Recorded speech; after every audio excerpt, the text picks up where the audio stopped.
Final ಆಗಿ ಇಷ್ಟು ದಿನ ವೇಟ್ ಮಾಡಕತ್ತಿದ್ದ ನಮ್ಮ ಪೊಟ್ಟಿ ಪಾಯ್ ಮೂವಿ ನೋಡೇ ಬಿಟ್ಟು ಹೆಂಗಿತ್ತಪ್ಪ ಅಂದ್ರೆ ಈ ಮೂವಿ ಒಂಥರ ಬೆಂಕಿ ಲೆವೆಲ್ ಅಂತ ಹೇಳ್ಬೋದು.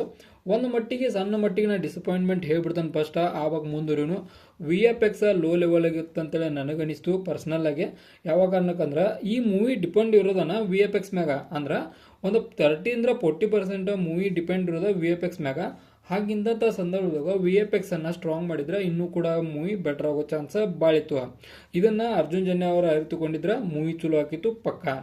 ಆನಂತರ ಮುಂದುವರಿದರ ಸ್ಟೋರಿ ಲೈನ್ ಮಾತ್ರ ಬೆಂಕಿ ಲೆವೆಲ್ ಆಗಿತ್ತು, ಎಲ್ಲೂ ಕೂಡ ಗ್ರಿಪ್ ಮಿಸ್ ಆಗಲಿಲ್ಲ. ಇದೊಂದು ಸಣ್ಣ ಮಟ್ಟಿಗೆ ನನಗೆ ಬಹಳಷ್ಟು ರೀತಿಯ ಸ್ಯಾಟಿಸ್ಫ್ಯಾಕ್ಷನ್ ಅನ್ನ ಕೊಡ್ತು.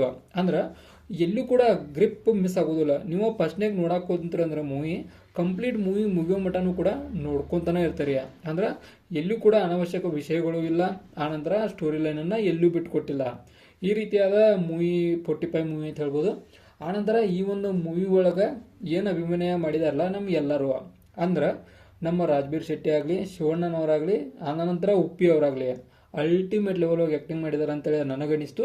ಮೊದಲನೇ ರಾಜ್ಬೀರ್ ಶೆಟ್ಟಿ ಅವ್ರ ಬಗ್ಗೆ ಮಾತಾಡೋದಾದ್ರೆ, ಇವ್ರು ಯಾವುದೇ ಮೂವಿ ಆದರೂ ಕೂಡ ಒಂದು ವಿಶೇಷತೆಯನ್ನು ಒಳಗೊಂಡಿರ್ತಾರೆ ಇವ್ರ ಒಂದು ಕ್ಯಾರೆಕ್ಟರ್ ಒಳಗೆ. ಅದೇ ರೀತಿ ಈ ಒಂದು ಮೂವಿಗಳು ಕೂಡ ಒಂದು ವಿಶೇಷತೆಯನ್ನು ಹೊಂದಿದಾರು. ಆ ಯಾವ ರೀತಿಯಾಗಿ ವಿಶೇಷತೆಯನ್ನು ಹೊಂದಿದಾರು, ಏನೇನು ಇವರು ಕೆಲಸ ಅಂತೇಳಿ ನೀವು ಮೂವಿ ನೋಡಿ ತಿಳ್ಕೊಬೇಕಾಗೈತಿ. ಯಾವ ಕಾರಣಕ್ಕಂದ್ರೆ ನಾ ಮೂವಿ ಬಗ್ಗೆ ಒಂದೇ ಲೈನ್ ಹೇಳಿದ್ರು ಕೂಡ ನಿಮಗೆ ಕಂಪ್ಲೀಟ್ ಮೂವಿನ ಅರ್ಥ ಆಕೈತಿ. ಆ ರೀತಿ ಸ್ಟೋರಿ ಲೈನ್ ಐತಿ. ಆ ಕಾರಣಕ್ಕೆ ಇನ್ನು ಒಂದು ಶಿವಣ್ಣನವ್ರ ಆ್ಯಕ್ಟಿಂಗ್ ಮಾತ್ರ ಟಾಪ್ ಕ್ಲಾಸ್ ಒಳಗಿತ್ತು. ಅದರೊಳಗೂ ಆಡಿಯನ್ಸ್ಗೆ ಏನು ಬೇಕಾಗಿರೋದಿಲ್ಲ ಅದನ್ನು ಡೆಫಿನೆಟ್ ಆಗಿ ಕೊಟ್ಟಾರ ಅಂತ ಹೇಳ್ಬೋದು. ಆನಂತರ ನಮ್ಮ ಶಿವಣ್ಣನವರ ಆ್ಯಕ್ಟಿಂಗ್ ಒಂದು ಏನು ಹೇಳಿದ್ಲ ನಾನು, ಅದರೊಳಗೆ ಇನ್ನೊಂದು ಪ್ಲಸ್ ಪಾಯಿಂಟ್ ಏನು ಅನ್ನಿಸ್ತಂದ್ರೆ ನನಗೆ, ಒಂದು ಎಲ್ಲೂ ಕೂಡ ಶಿವಣ್ಣನವರ ನಮಗೆ ಓಲ್ಡ್ ಏಜು ಕಾಣಿಸೋದಿಲ್ಲ. ಅಂದ್ರೆ ಓಲ್ಡ್ ಥರ ಇದ್ರಲ್ಲ ಆ ಥರ ಎಲ್ಲೂ ಕಾಣಿಸೋದಿಲ್ಲ. ಒಂದು ಹೊಸ ಥರ ಲುಕ್ಗಳು ಕಾಣಿಸ್ತಾರೋ, ಅದು ಭಾಳಷ್ಟು ಇಂಪ್ರೆಸಿವ್ ಆಯ್ತು.